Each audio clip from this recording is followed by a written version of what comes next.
Assalamualaikum warahmatullahi wabarakatuh. Kembali lagi bersama saya Ikan Kimnastiar. Jadi video ini kali ini adalah belajar tentang basic config router boot, teman-teman. Nah, yang pertama adalah topologi jaringan basic config mikrotik. Yang pertama adalah instalasi kabel pada topologi basic config router boot. Yang pertama, sambungkan kabel LAN dari mikrotik Ether 1 ke modem.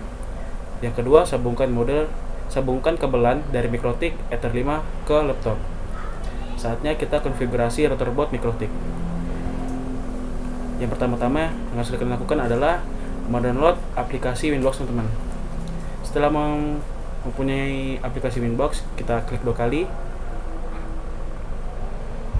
Nah, pada halaman Winbox, teman-teman, pada bagian connect to isi dengan MAC address atau IP address mikrotik, teman-teman. Pada bagian login isi dengan admin.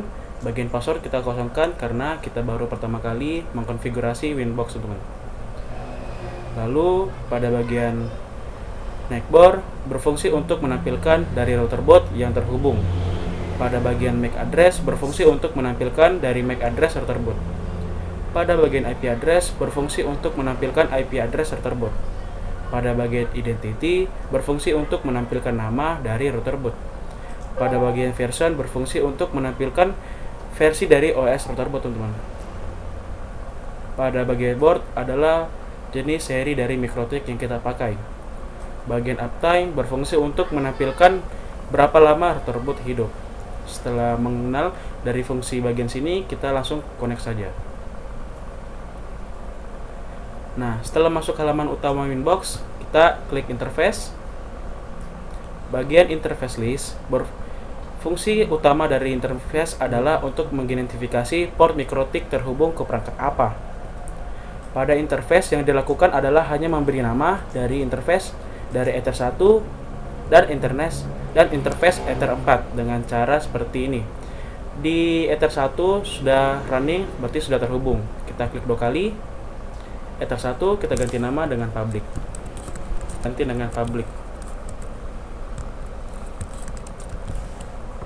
Setelah memberi nama, kita oke.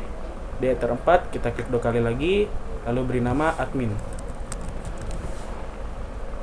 Lalu oke. Jika sudah memberi nama pada interface, kita pada bagian menu IP, lalu ke address. Di address list kita klik tombol plus. Nah, di bagian new address pada kolom address kita isi IP address kelas C, teman-teman, yaitu 192.168.10.2/24. Pada bagian interface-nya kita arahkan ke Ether 4 admin, teman-teman. Lalu oke. Fungsi dari memberi IP address pada Ether 4 admin adalah agar perangkat yang terhubung ke Ether 4 admin mendapatkan IP sesuai dengan apa yang sudah diberikan dan dapat berkomunikasi dengan perangkat lain yang terhubung ke jaringan. Lalu kita silang saja, lalu kita kembali ke menu IP, lalu ke DHCP client. Langkah selanjutnya setelah mengkonfigurasi IP address pada Ether 4 adalah menambahkan IP address dari Ether 1 secara dinamis dari ISP dengan cara membuka menu IP, kemudian pilih DHCP client. Klik tanda plus pada DHCP client. Lalu di bagian tab kita pilih DHCP, pada kolom interface kita arahkan ke Ether 1. Centang use per DNS dan juga centang use per NTP. Fungsi mengkonfigurasi DHCP client adalah mendapatkan IP secara otomatis dari ONT dan menghubungkan router boot dengan modem ke internet melalui ISP. Kemudian dengan menandai use per DNS adalah mensinkronkan DNS ISP ke mikrotik dan menandai user peer NTP untuk mensinkronkan waktu internet dengan mikrotik. Setelah seperti ini, kita klik OK saja, lalu kita silang lagi. Selanjutnya adalah konfigurasi IP DNS. Untuk mengkonfigurasi DNS, caranya adalah dengan membuka menu IP seperti tadi, lalu kemudian pilih DNS. Untuk server DNS bisa menggunakan DNS Google atau DNS Cloud, OpenDNS, dan lain-lainnya. dan bisa disesuaikan dengan kebutuhan jaringan yang dibuat.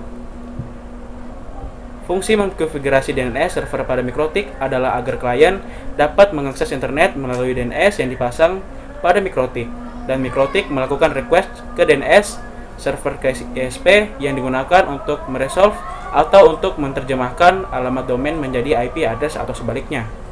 Di bagian kolom server ini kita isi saja dengan DNS Google, yaitu 8.8.8.8. Lalu kita tambahkan dengan klik tanda bawah, isi dengan 1.1.1.1. Jika sudah seperti ini, jangan lupa centang allow remote request. Setelah mencentang allow remote request, lalu klik OK. Setelah melakukan seperti itu, kita selanjutnya adalah konfigurasi IP firewall net. Untuk melakukannya, konfigurasi net network address translation dengan cara membuka menu IP.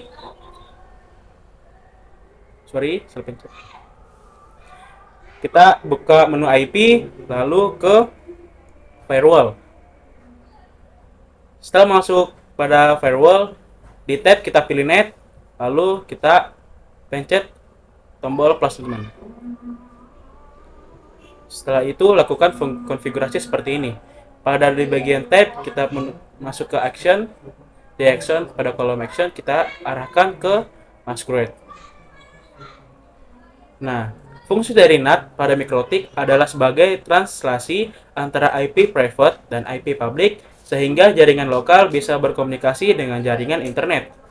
Nah, setelah arahkan ke masquerade, kita langsung OK saja.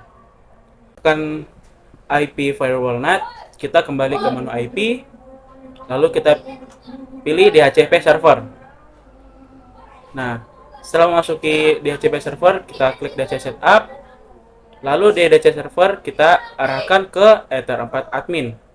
Setelah itu kita next, dan next lagi, sehingga setup has completed successful. Nah, jika sudah seperti ini, setup yang kita konfigurasi itu sudah berhasil, teman-teman. Dan fungsi dari DHCP server adalah untuk mendistribusikan IP address secara dinamis atau otomatis pada Ether 4 admin. Artinya, setiap perangkat yang terhubung ke Ether 4 admin akan mendapatkan IP address secara otomatis. Sekian dari saya, terima kasih.